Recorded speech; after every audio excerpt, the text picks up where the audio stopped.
Ito ang Broad Streamcast Communicators, ang naiiba at kakaibang plataforma sa digital broadcast mula Luzon, Visayas, Mindanao hanggang sa iba't ibang dako ng mundo. Broad Streamcast Communicators, ang sandigan ng sambayanan mula sa walang labis at walang kulang na pagbabalita, paglilingkod, maglalahad ng mga mapagbuong komentaryo at usaping pambayan para sa kapakanan ng karamihan. Broad Streamcast Communicators, tuwirang maglilingkod ngayon hanggang sa susunod na henerasyon.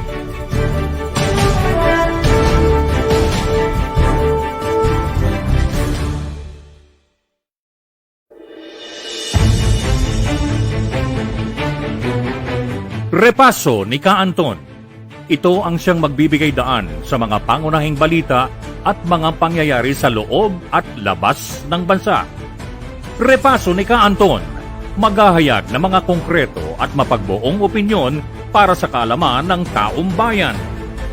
Repaso ni Ka Anton, ito ang re-repaso sa mga pangunahing usapin at isyu ng magkabilang panig, balanse at pantay, walang labis at walang kulang. At ngayon, narito na siya, ang inyong lingkod sa pamamahayag, si Ka Anton Ari Israel.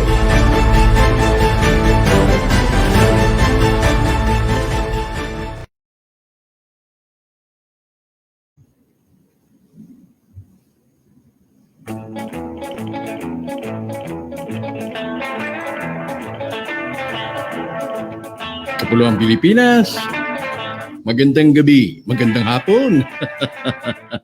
Sorry, alas 4 ng hapon ng Abril 10, 2021, araw ng Sabado, at syempre araw ng ating palatuntunan dito sa Broad Streamcast Communicators sa pangunguna ni Kapitan Antonio Salaw, aking katukayo, at syempre nandiyan si Kuya Ben Paipon at sa mga kasama natin dito sa ating platform, magandang hapon. Itong inyong kasama, Ka Anton Israel ang pumupugay, bumabati sa lahat matapos ang 2 linggong absent.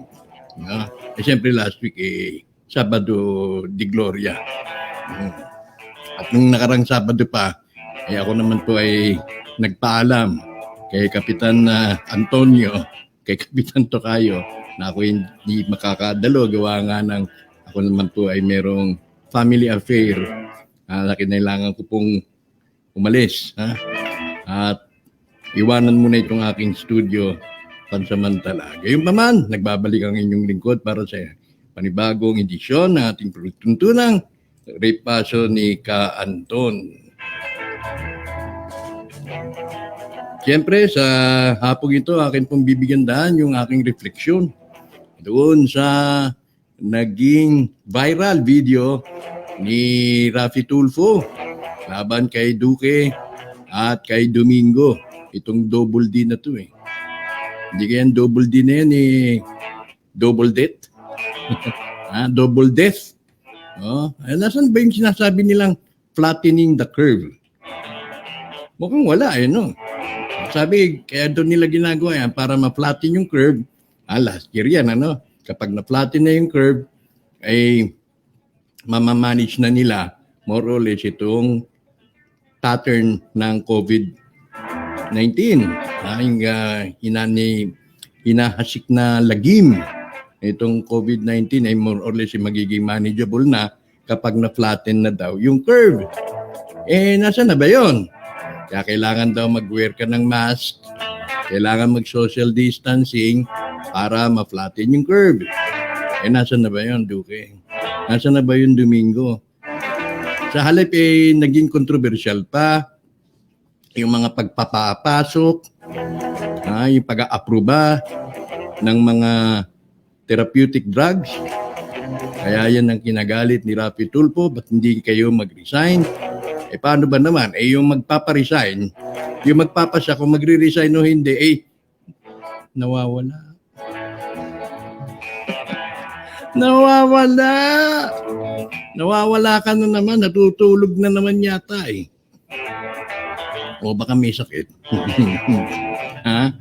Kaya wala, inutil itong pamahalaan natin ngayon. Oh, tapos yung dakilang alalay, nagmamagaling. Kaya paglalabas ng picture kapag hinahanap yung kanyang amo, wala na yatang naniniwala. Mukhang nagpa-therapy.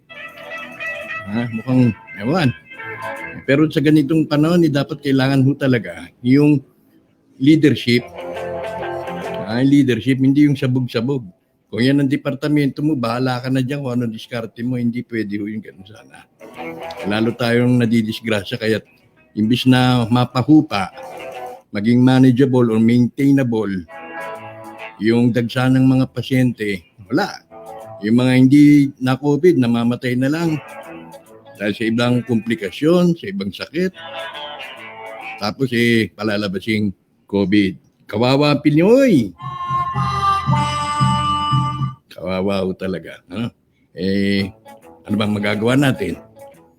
Ikaw, ako, sila, tayo. Ano ba dapat natin gawin? Kahit ba magdadadakdak tayo, kahit ba may influential na katulad natin sa media na tulad ni Rapi Tulfo, 10 milyon ang kanyang subscriber. At yung mga nanood ng kanyang viral video, pagpalagay mo na, umabot sa 1 milyon. Nasaan na? Pagsamasamahin mo yung nakarinig, pagsamasamahin mo yung naka-realize, no, ng kapalpakan ng mga namumuno sa atin, ni Duque at ni Domingo. Nasaan na 1 milyon na nagising o nauntog? Wala. Back to normal. Walang pagkilos. Walang aksyon. Tayo dito, daldal kasama ako dun. Pero hanggang saan ba? Hanggang saan ba ang pagtitiis nating mga Pilipino pagdating dyan sa mga ginagawang pagsasawalang bahala? Tila mga, ewan ko, kung saan nila uhugutin yung solusyon dito sa ating kinakaharap na problema. Ayan pang mga politiko, gaya limbawa ni Manny Pacquiao. Manny! May money ba? May money ba? May money? Meron. Sige meron daw pera. Yung mga diyan sa NCSO, ating Philippine Statistics Administration na nagpa-process ng ating national ID, pinakukuha na po yung mga senior citizens ng ATM sa Land Bank. Maging yung ibang mga aplikante ay binubulungan ho. Kaya sabihin kumuha ka na ng bank account mo sa ATM sa Land Bank. Bakit? Kasi baka lagyan ng pera. Ano bang implikasyon nito? Yan bang kapalit ng ating pagkakabilanggo? Yan bang kapalit ng ating pagkaka-house arrest? Makatanggap ng ilang libo galing sa source? So, yan ang ating dapat natin limiin to. Hanggang saan ba tayo magtitiis? At wala ba tayong hakbang gagawin?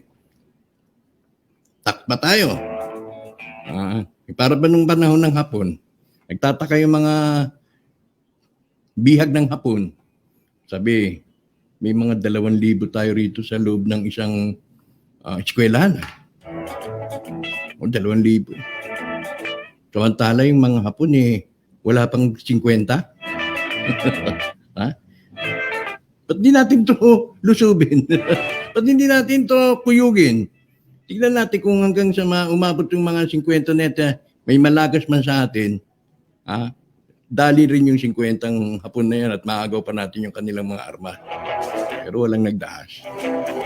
Hanggang sa yung 2,000 yun, may 1,000 namatay.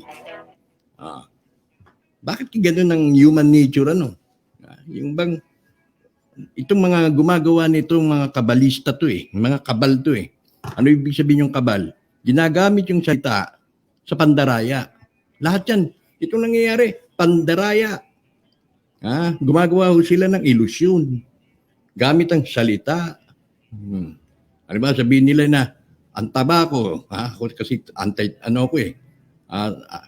kontra ko yung mga nagsisinungaling pagdating ho dyan sa mga ganyang propaganda. Ano ba, sabihin nila, ang tabako ay mapaminsala. Wala hong ginagawang paminsala ang tabako. Gayon din yung sasabi niya yung mga doktor na mga walang pasyente, karamihan. Sinasabi nila masama ang tabako. Ano bang masama? Mas masama yung tabako na walang ginagawa, isang dahon, o yung kanilang ginagamit na pang-iniksyon, yung syringe, yung scalpel, yung lagari sa ulo, sa utak, sa bungo. Saan ba doon sa mga bagay na yan ang masama at ano ba ang harmless? So, kapag sinasabi nila masama ang tabako at sasabihin nila masama ang hindi magsuot ng face mask, masama ang mga social distancing, yan pong lahat na yan, teorya lamang nila yan. Hindi ko doktor sila, kailangan natin paniwalaan. All the time. Dahil nagmimintis din ho yan at sumusunod lamang ho yan doon sa trending. Anong trending? Pag inutos ng ng WHO, di umano. May study tayo na ganito at ganyan. Kaya yan ang sundin. Kuyog naman itong mga doktor na hindi nag-iisip. Yung mga utu-uto. Marami ho dyan, mga utu-uto, hindi ho gumagamit ng kanilang sariling discernment. Hindi ho nag-iisip yan. Wag ko mo sinabi ng may authority, kung mo sinabi na yan ang nire-recognize na international body pagdating sa ganitong mga usapin, hindi na ho nag-iisip yan. Susunod na lang ho yan. At yun na nga kanilang pinopromote. Yun ang kanilang sinusundang linyada. Kahit hindi yun ang tunay na solusyon. At dahil siguro merong agenda. Yan ang agenda na nakikita na ho natin ngayon sa right before our very eyes. Nasa ilalim na ng ilong ho natin yan, naaamoy na ho natin. Nakikita na ho natin. Lahat tayo bilanggo. Helpless. Maging ang pamahalang Duterte, helpless. Inutil. Kung yung pamahalaan nga natin, inutil, nag-aantay na lang What more pa kaya tayo? Mga mamamayan. Ano ba dapat natin gawin? Bukod sa mapag-isipan, bukod sa mapagplanuhan, kailangan natin kumilos. Kung hindi, madadala tayo sa alon. Kung saan tayo magawing isla, kung saan tayo mapunta, yun ang ating magiging final destiny, kumbaga, hindi tayo kikilos. Okay, magbasa muna tayo ng komentaryo galing kay Perfecto Bordalio. Kami po sa grupong Petition for Loan Shark, ang financing group na bumabati sa isang magandang araw sa pangunguna ni Perfecto Bordalio. Ay, oo, kilala ko to, si Perfect. Nabuo po ang aming samahan at kami po ay biktima ng online lending companies, loan sharks, at financing na amin pong ilalagay sa bandang huli ang aming liham. Isang mapagpalang araw po sa ating lahat sa inyong pamunuan. Kami po sa aming grupo ay ang Petition for Loan Shark, ang financing group na pinamumunuan ni Perfecto Bordalio ay dumudulog. Inimbita po namin ang mga media na ma-interview. May 20,000 biktima ng loan shark harassment na nauuwi sa depresyon at pagpapakamatay. Okay. Perfect. Mag-contact tayo. Kukontakin kita. No? Para mapag-usapan natin at mag-guest kita. Mag-guest kita one of these days. Baka by next week. Pwede mo akong mapaunlakan at ikay aking iimbitahan para marinig mismo galing sa inyo. Wag ko kayo matatakot diyan sa mga loan shark na yan. Unang-una, ang kanilang interest na pinapataw ay maituturing na illegal dahil hindi po yan ang piniprescribe ng batas. Usurious ho yun. Kapag usurious na ho, illegal na ho yung kanilang ginagawa. Kaya nga lang marami sa atin ang natatakot, marami ang nangangamba, nadadagdagan ho yung mga kabagabagan ng ating mga kababayan. Pagdating ho dyan sa mga loan sharks na yan po ay protektado ho kayo, numero uno, pagdating ho dun sa interes na kanilang pinapataw. Pangalawa, huwag kayo matatakot dahil walang nakukulong sa utang. Hindi po istapa ang mangutang sa mga online lending dahil may pagkakasunduan ho kayo. Pangalawa, pag kayo ay na-default, may dahilan kung bakit kayo na-default dahil lumalabas, ang pababayaran sa inyo ay mas malaki pa yung interest kaysa dun sa principal na inyong inutang. No? So, yan po ay labag na sa batas.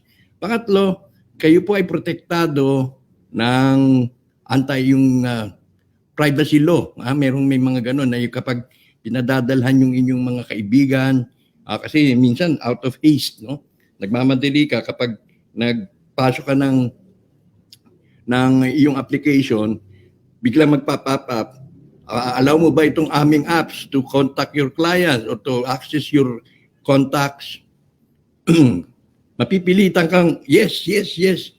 Kasi nandoon ka na sa punto na maaprubahan yung iyong loan agad-agad. So, kapag na-access nila yan, na-access na nila yung contact mo, gagapangin na yung system nila, papahiyain ka, at makaka-receive ng text message yung mga contact mo doon na nakautang ka. Of course yan, ipaglabag na doon sa merong Privacy Act yan no? Bukod po dyan, perfecto. Ipaalam natin na meron din kayong proteksado rin po tayong lahat noong tinatawag na cyberbullying. Dahil yan, katumbas na po yan ng pagsa-cyberbully. Cyberbullying na ho yan. Hindi natin, pwede na ho yung idulog sa NBI. Pangapat, kung sasabihin nilang pumunta sa barangay, well and good. Sabihin mo dun sa mga kasama dyan sa inyong samahan na, iimbitahin nyo, pupuntahin sa barangay, doon na tayo mag-usap sa barangay. Sige, kung ikaw ay representante ng abang mga apps yan, ano tayo? Pagkita tayo sa barangay, punta kayo rito sa barangay, i-file ninyo yung complaint ninyo at nang maisaayos yan. Willing kaming bayaran. Sabihin yung gano'n, willing kaming bayaran kung magkano yan.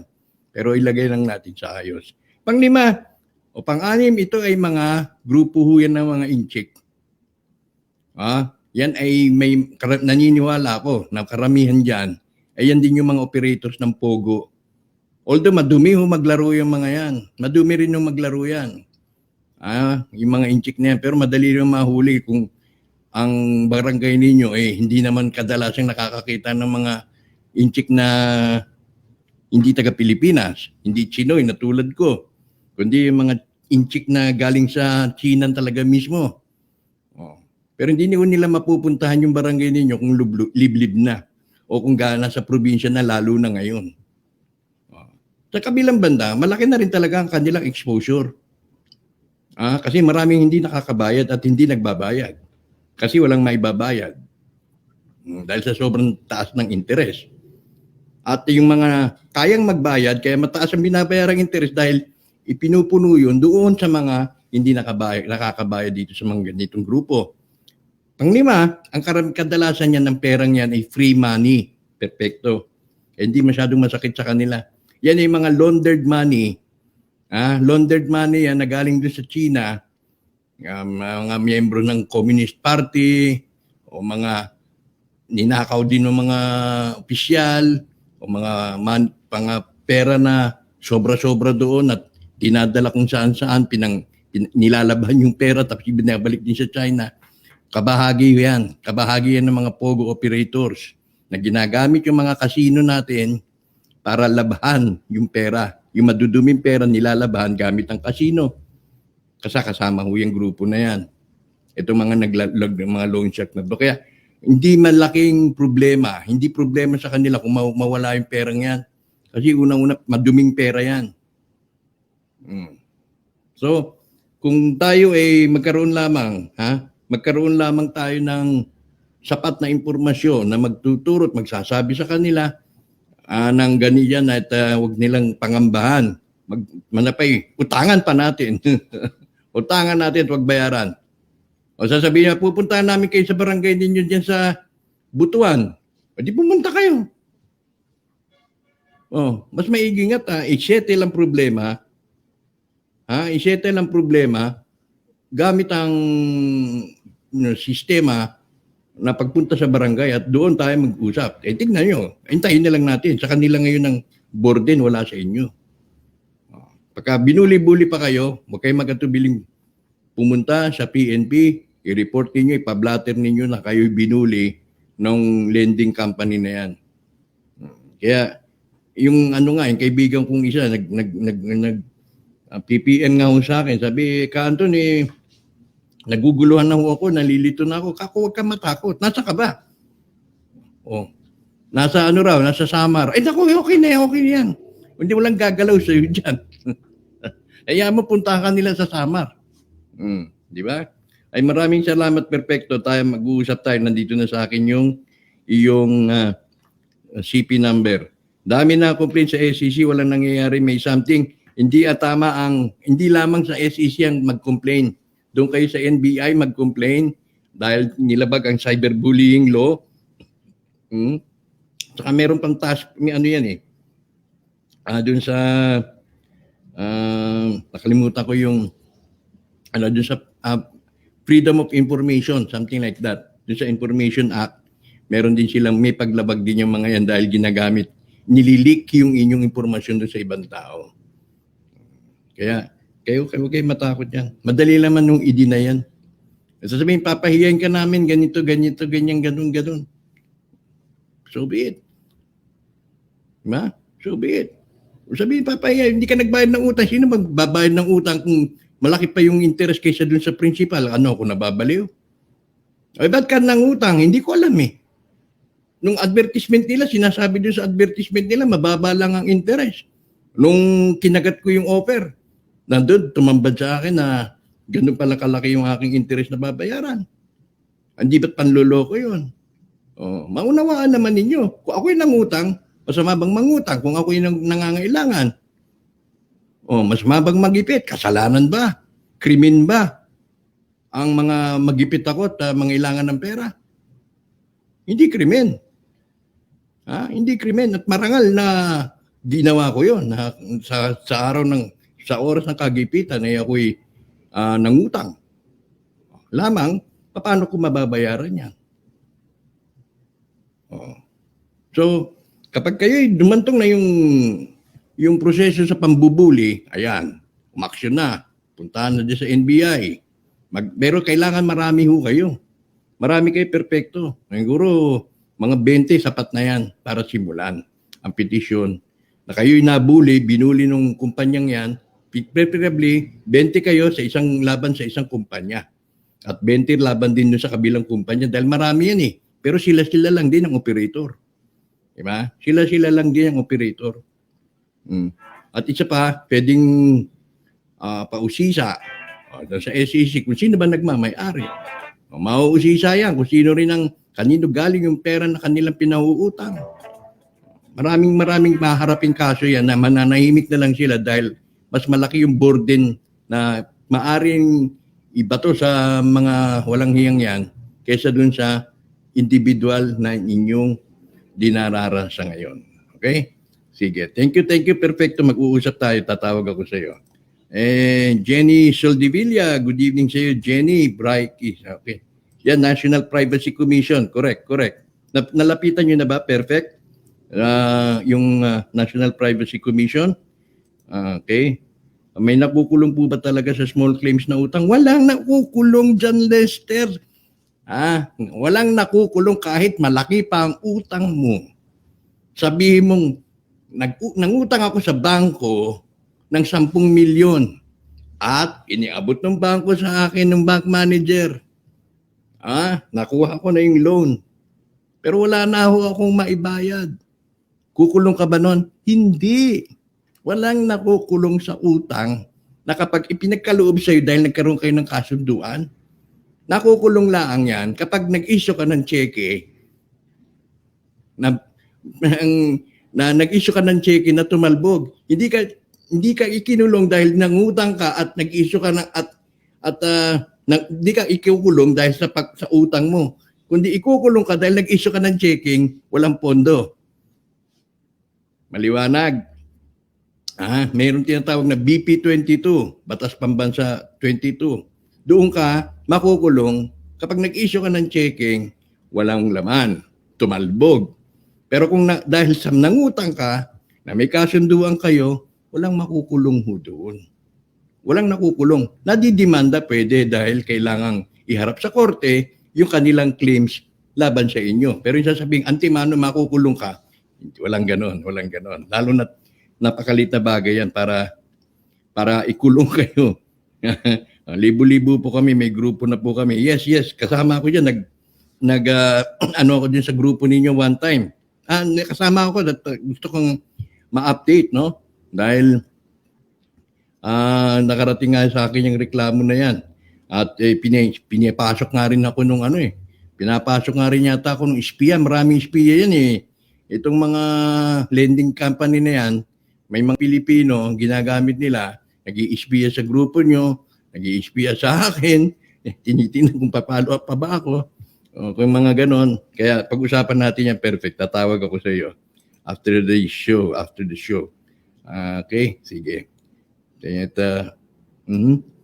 ikukuhan ko, paano ko kaya ito makukuhan? Okay, hindi. Okay, sige. Alright. Huwag kayong matakot, huwag kayong mangamba. Dito lang tayo para dyan sa mga pautang-utang na yan.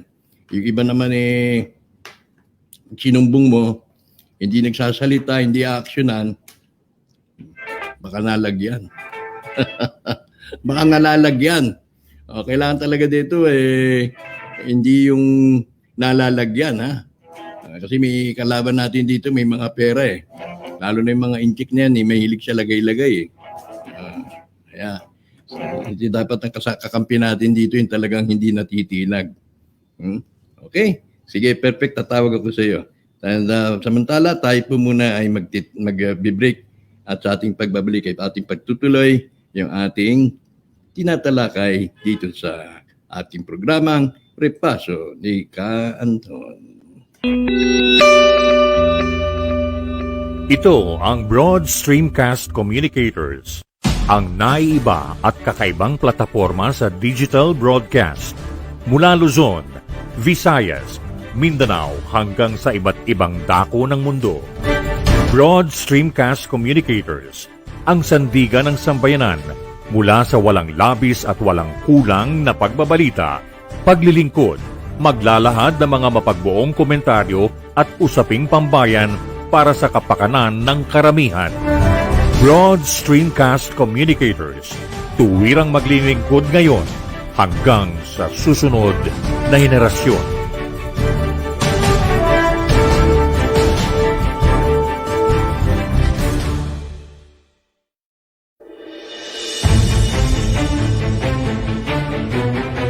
Repaso ni Ka Anton.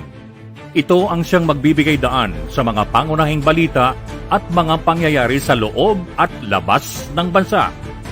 Repaso ni Ka Anton, maghahayag ng mga konkreto at mapagbuong opinyon para sa kaalaman ng taong bayan. Repaso ni Ka Anton, ito ang re-repaso sa mga pangunahing usapin at issue ng magkabilang panig, balanse at pantay, walang labis at walang kulang. At ngayon, narito na siya, ang inyong lingkod sa pamamahayag, si Ka Anton Ari Israel.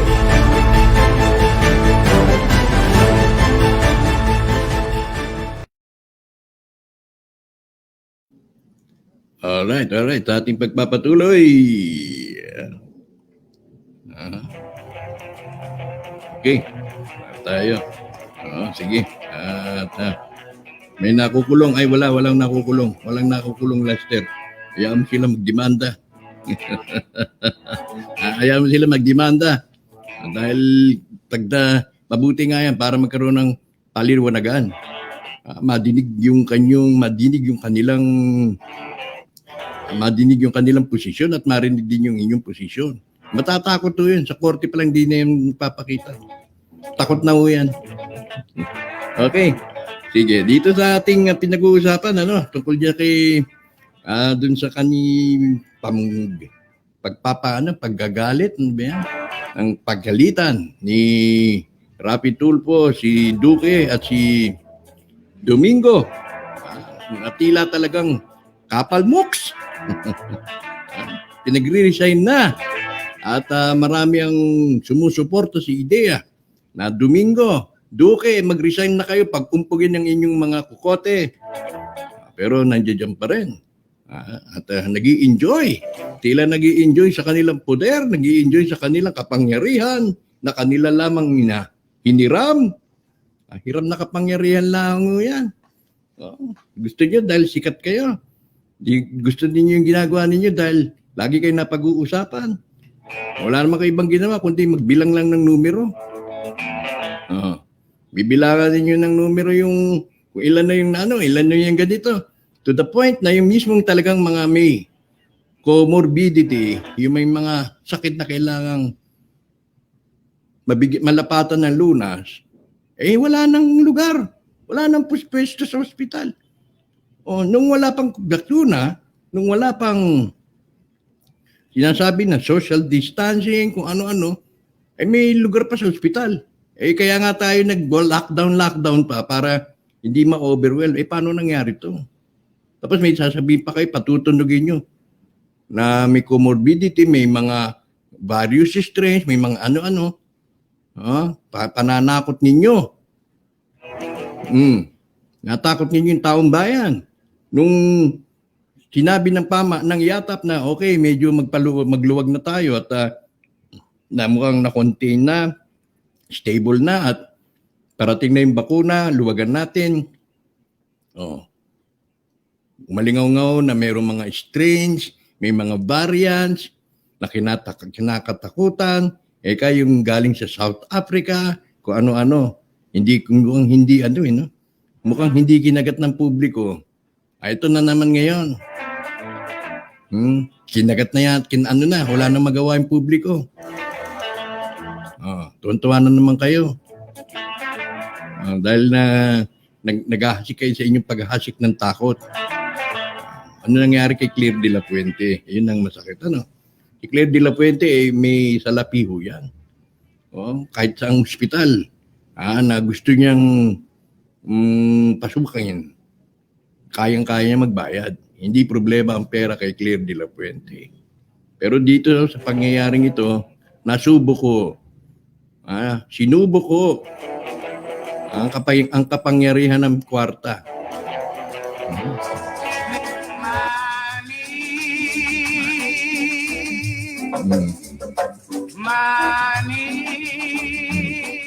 Sige, Claire de la Fuente, may pera ba? Wala.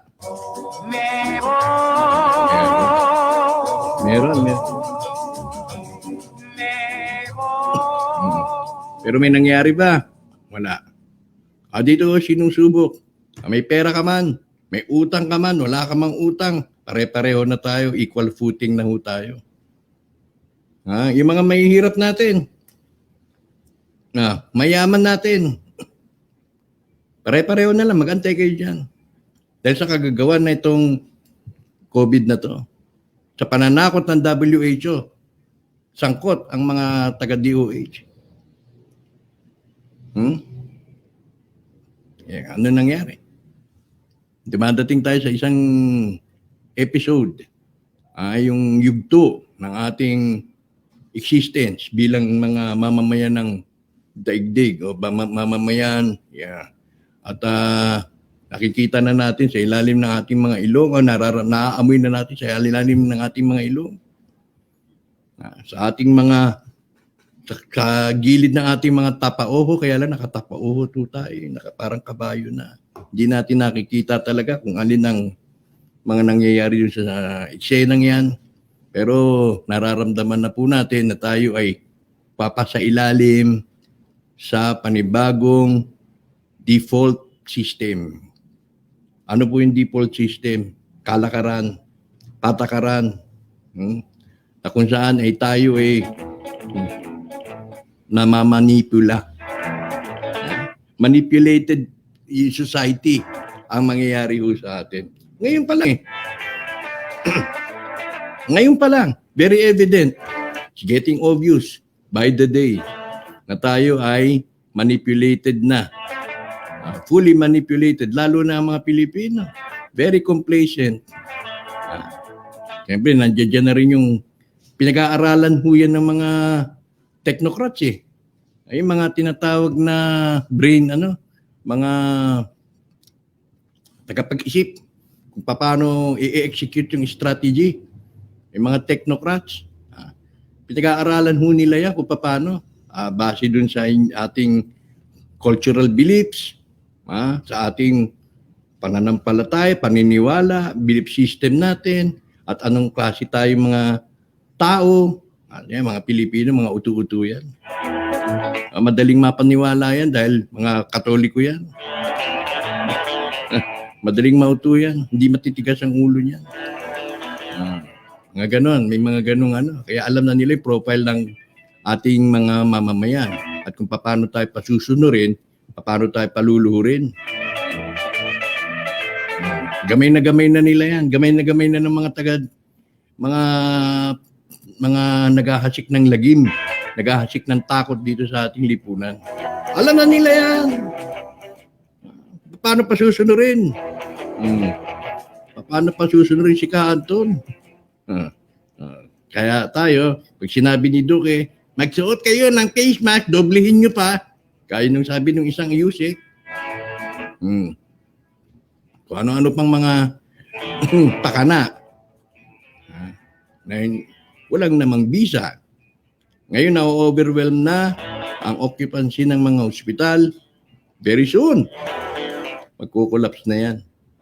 At pag nag-collapse na, anong sasagot ni Duque? Anong isasagot ni Domingo? Nga. Sinong kawawa? Tayo. Kaya ngayon, kapag nagkaroon tayo ng kondisyon na pwede na dapat i-ospital o itakbo sa ospital, asahan nyo na yung kabilang paa nandun at nakabaon na. Wala tayong aasahan tibay, lalo dyan sa Metro Manila, NCR, tsaka yung bubble areas na yan. Wala tayong aasahan, kaya ingat po tayo. Ngayon pahintulutan na kayo ay magkasakit.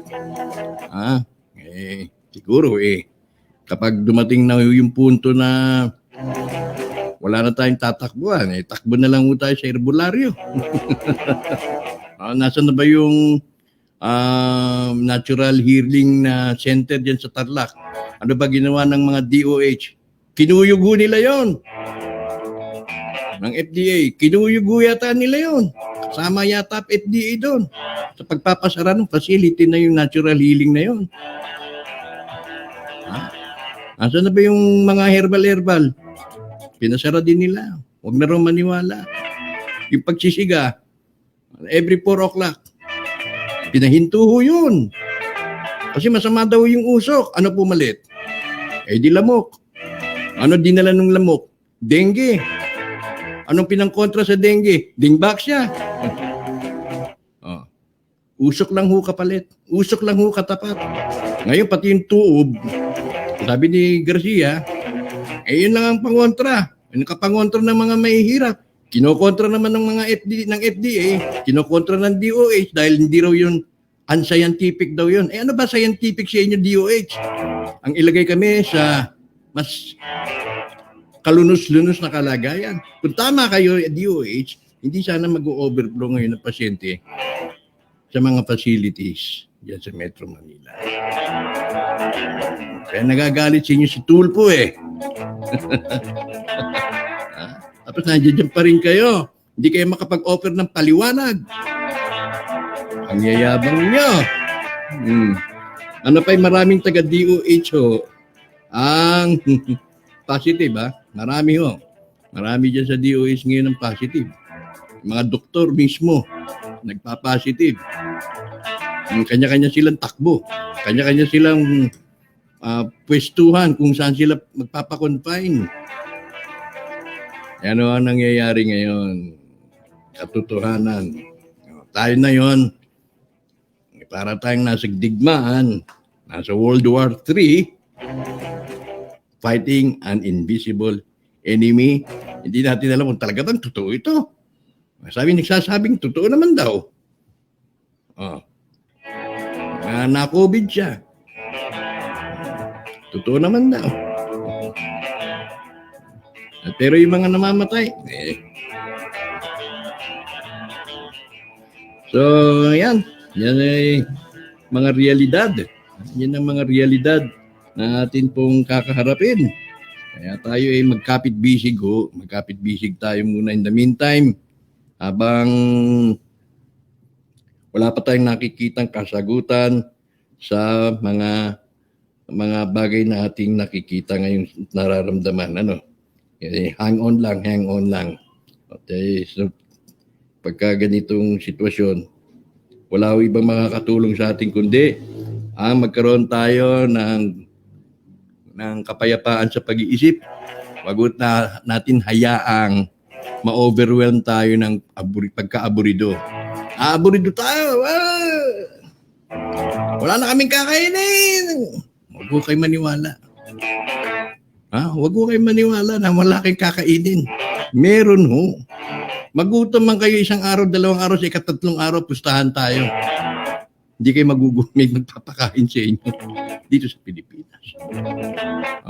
Pag napatunayan nyo na nagkamali ako sa sinabi ko, halimbawa sabi ni Canton, sa ika-3 araw may magpapakain na sa akin. Pag wala, sa ika-4 na araw ka pa kumain, ako magbabayad. Una, 2 at ika-3 araw na hindi ka kumain, ako magbabayad. Pero sigurado ko, ika-2 araw pa lang may magpapakain na sa inyo. Gaano man kahirap ang ating kinakarap. Wag mo kayo mag-aano na wala namin makain. At ako'y aburido na, wala akong hanap buhay. Hindi ko kayo pababayaan ng sarili ninyo. Pagka nangunaw yung ganyang attitude, maaburido tayo, ma-overwhelm tayo, magiging clouded yung ating pananaw to the point na mainit ang ulo natin. Pag may nakasagupa sa kalsada, either na makipagsuntukan o alam niyo na, kasunod, then boom. Or yung iba tumatalon, kung ganito, boom. Pero ang masakit nito, yung inakala nating totoo, yung inakala natin yun ang problema, lahat pala yun ay perception lamang. Lahat pala nun ay illusion lamang. Yan ang sinasabi kong trabaho ng mga kabal. Illusion lang lahat yan. Bakit na ini-illusion? Puro sinungaling, puro kasinungalingan. O half-truth, half-lies. Para mabuo yung isang realisasyon na nais nilang ipakilala sa atin at nang sa ganon, magawa nila ang ibig nilang mangyari kontra sa atin. Okay? Huwag po tayong papadala. Instead, magsama-sama ho tayo. Magbuo kayo ng grupo na ang layon ay magkaroon ng gabay. Magabayan ng bawat isa sa atin. Dito sa tungo sa kinabukasan, hindi natin maintindihan sa ngayon. Okay? So, yan lamang po siguro. At ako'y wala nang sasabihin pang karagdagan, maliban na lang sa tayo mag-uusap, Mr. Perfect, tatawagan kita in a little while pagkatapos ng programang ito at ma-schedule natin ang ating interview para dito sa mga buwisit na lending companies na yan. Talagang hayaan nyo, utangan nyo pa. Yung kita nyo, kumpara nyo dun sa Globe, sa GCash. Nagpapautang rin ng GCash Meron na sila pero ang interest nila nasa 10% yata. Kung hindi ako nagkakamali, 10% a month. Hindi gaya nitong mga tricky lending companies ng Inchik. Tapos nagpapahiya pa. Okay? Sige. So, yun lamang po muna sa ngayon. At sa aking mga tagapanood, maraming salamat sa inyong panonood at maraming salamat sa views na akin pong naani ngayong hapon. Tayo po'y muling magkita-kita sa susunod na Sabado para sa panibagong edisyon ng ating palatuntunan dito sa Broad Streamcast Communicators. Kaanton po nag-iwan sa lahat ng isang mapayapa at magandang hapon. Huwag pagpapadala sa problema. It is not what it seems to be. Ang lahat ay ilusyon. Ilusyon. Kailangan natin makawala sa ilusyon at nang sa ganun makita natin ang tunay na direksyon. Magandang hapon. Inyong natunghayan ang mga mapagbuong pagrepaso ng lahat ng mga naging kaganapan sa pamamagitan pa rin ng Broad Streamcast Communicators. Hanggang sa muli, maraming salamat po.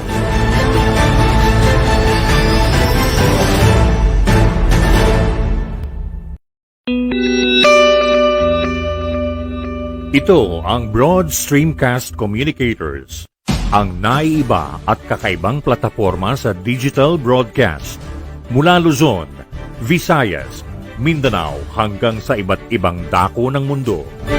Broad Streamcast Communicators, ang sandigan ng sambayanan mula sa walang labis at walang kulang na pagbabalita, paglilingkod, maglalahad ng mga mapagbuong komentaryo at usaping pambayan para sa kapakanan ng karamihan. Broad Streamcast Communicators, tuwirang maglilingkod ngayon hanggang sa susunod na henerasyon.